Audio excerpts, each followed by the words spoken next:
peanut butter fans.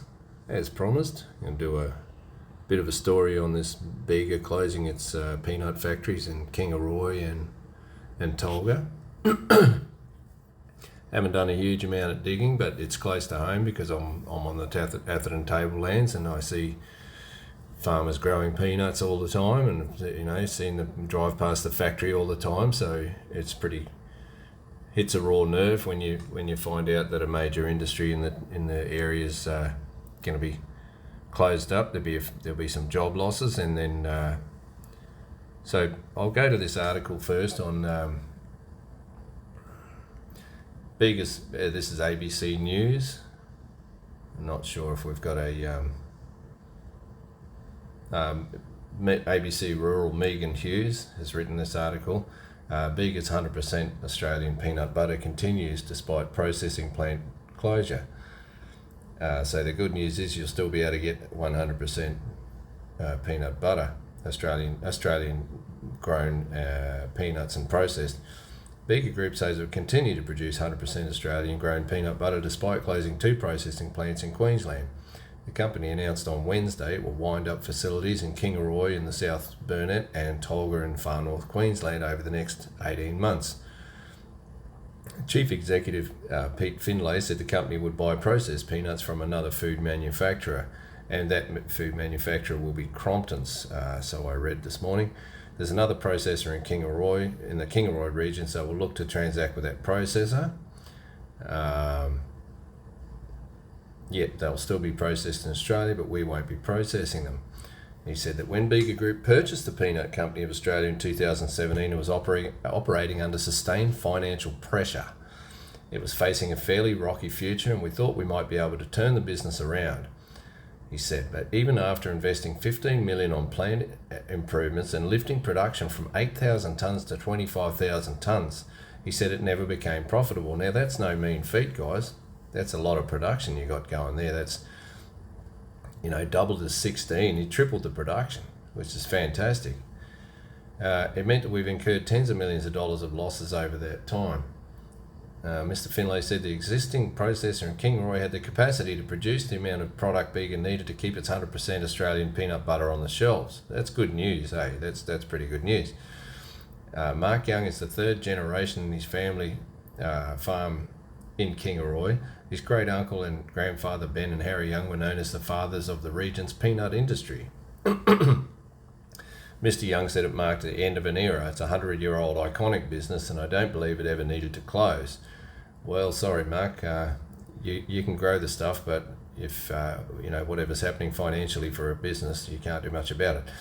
It had a brand and label that's very well supported, had a very, very loyal growers, and had a very, very good people working for it. Yep, that's the sad part, eh? There's highly productive people out there supplying the market, and they're hit with this. But I might say myself, if you're going to still be able to buy it, and if it's still being processed but by another processor, that just means a processing plant that should not affect the farmers. If the same amount's going to be processed through another processor, you just swap processors. Yes, you don't have the choice that you had before, but you can continue to grow peanuts. As far as I can see there. Mr. Young's daughter Kirsty, who also works on the family farm, said the closure was devastating. So generations before me have worked so hard to build this industry, and it feels like it's just been swept under the rug, she said. Mr. Findlay said this year's crop was still being cleaned and shelled, and processing would continue at the site until its closure in December 2026. We also need to give farmers a chance to think about what they want to do next season. He said about 130 kilometres north of Kingaroy, the harvest had just finished at Ben Ruckman's peanut farm in Colston Lakes, I think that says. Most of his crop is sent to Kingaroy's other processor, Crompton's, and he expected peanuts to remain in his rotation next season. So, like I said, it shouldn't be a problem. Too much of a problem for anyone to, but this article says, oh no, these guys won't be able to grow peanuts. So, I don't know why. And surely, yeah, if the other processor reckons they can process all that, well, maybe they can, So it won't make it. But Yeah, I have a fair bit of confidence with Cromptons, he said. I don't know about the entire industry, but I'm hoping we'll still have a certain amount of peanuts within that rotation.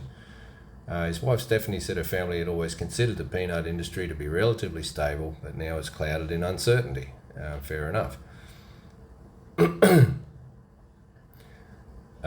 there's a bit about imported peanut butter has been recalled from Coles supermarkets because it's got traces of aflatoxin, a type of toxic mould detected in the jars that were said best before 5th of the 2nd, 27.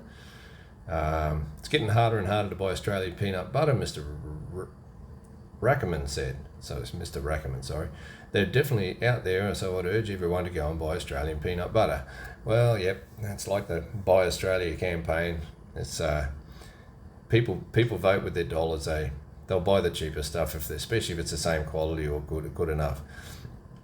We spend a huge amount of money on appropriate lab testing, and we take quality incredibly seriously. That helps that we're producing the product here in Australia. That's definitely right, but if it's not making any money, it doesn't help at all, does it? In far north Queensland, peanuts have been part of the rotation for farmers on the Atherton tablelands for more than 90 years. Known for putting nitrogen back into the soil, peanuts are popular with sugarcane growers. And like I said, I see them peanuts growing everywhere, and you know, rotating on the putting nitrogen back in the soil before they plant sugarcane. Claude Santucci from Mariba said peanuts, sorry if it's Santucci's not pronounced right, said peanuts improve the soil health, cane quality and yield because they put nitrogen back in the soil. I'm really disappointed and sad to hear the news, he said. We're going to lose a peanut industry on the tablelands that will have an impact on some of these cane growers. maybe not so. It's obviously going to be more expensive to transport the peanuts to Kingaroy instead of just to Tolga, where I said I drive past it quite often. So he said corn and potato growers will also be affected and will not be easy to replace peanuts, and soybean is probably going to be the most important crop or notable crop to replace peanuts, he said. I'll certainly have a look at other options now. It's not going to be very easy to do that either. Peanuts were really nice crops to be growing. Okay, so that's the ABC. And I thought to myself, well, why? Why was the industry in trouble in 2017, and why has it become, after a tripling in production, is it still not profitable? That's the question. So I chucked that into Google here and got the AI, you know, why did Bega Peanut Factory lose money? So, you know, that's what's important to me. That's like, what are we missing here? It's not just, it's not making money. Why is it not making money? And here we go. The company cited several factors contributing to these losses, including rising costs, increased import competition, and declining local production, and an inability to find a buyer for the business. Well, an inability to find a buyer for the business, that's not why you're losing money. But rising costs and increased import competition, you know, declining local production. Well, if a farmer has trouble selling his crop, he's not going to grow so much next year. You know, so that's a consequence of the rising costs and the increased import competition. Why is the import so competitive? How come it's cheaper to bring it across the country, bring it across an ocean on a great big boat that costed billions of dollars, burn up all that oil? Why is it still cheaper to deliver it into Australian supermarkets when we're growing the stuff down the road? Any ideas, guys? Of course. It's rules and regulations and inflation. It's because the countries that we're importing it from don't have the labour laws. And they can have their own quality control. And of course, we have quality control. So when we, the Australian, you know, state, when the stuff comes across into our border, like, we make sure that it's good. And that's why there was a bit about the, you know, the Coles removing the imported stuff. But they can grow it cheaper and send it to us and burn up a heap of oil and still deliver it cheaper, of the same quality. I mean, it's only peanuts, to our supermarkets. Why is that? Because of labour laws. So I did read something, not this morning, but the other day, the local politician said something about it. Oh, it's very sad. Yeah, well, it's very sad, but you and your mates did it. You and your mates caused it. It's no different to the meat processing industry that used to be all the abattoirs all across the top of Australia, all in the tropics. Most of them are closed.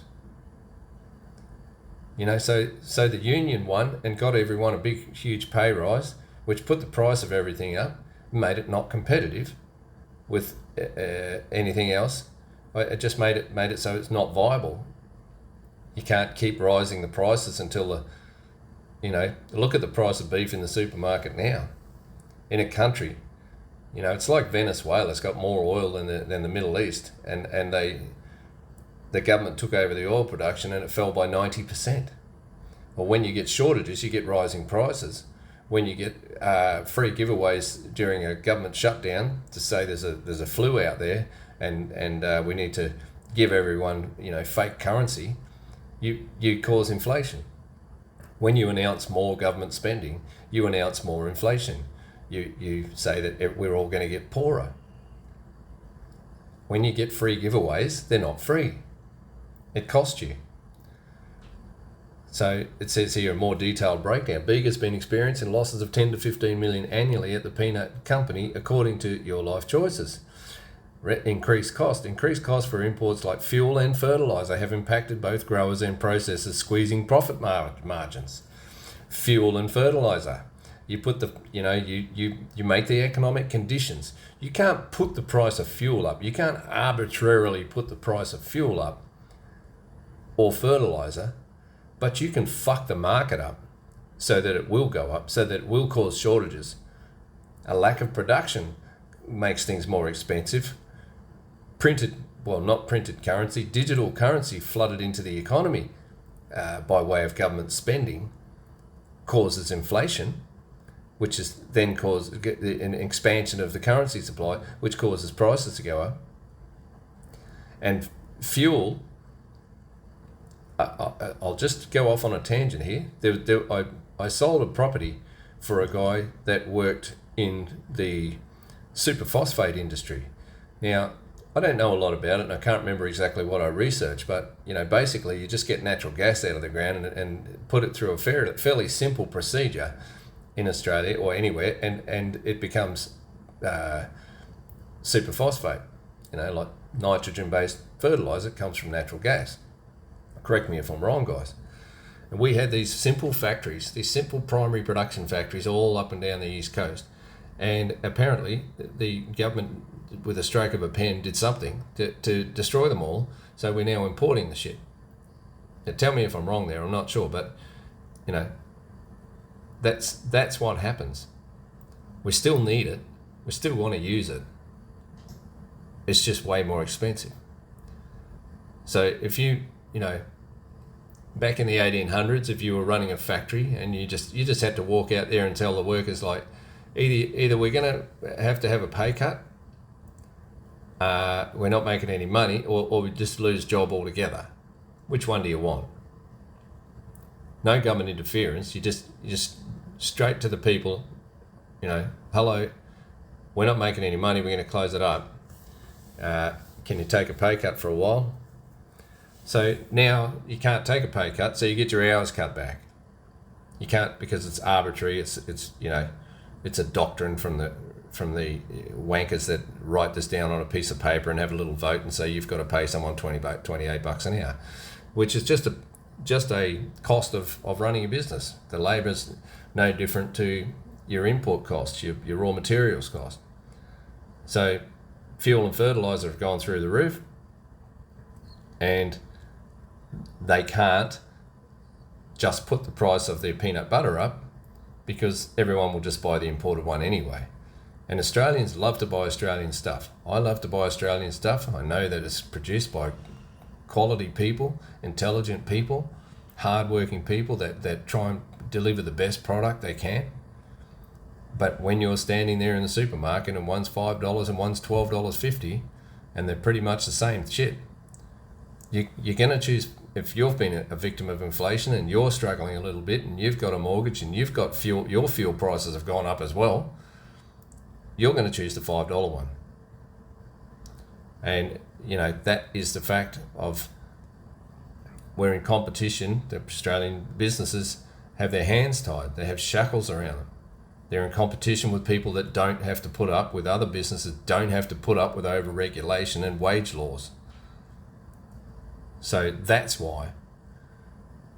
And that's not being said. So it's my job to tell you. That's what's going on. And I think that's about all I can say on that, guys. You know, that's just another. And I hope for the future that we're going to get rid of this bullshit. Well, it'll get rid of itself. It'll collapse on itself. So eventually, it's not going to matter. But just like when the Soviet Union collapsed, it's going to have to collapse. So keep it up, bureaucrats. Keep it up. Keep destroying, killing the golden goose that lays the goose that lays the golden egg. Just keep it up, and you'll get your comeuppance in the end anyway. Thanks for listening, guys. We'll see you on the next one. What could go wrong?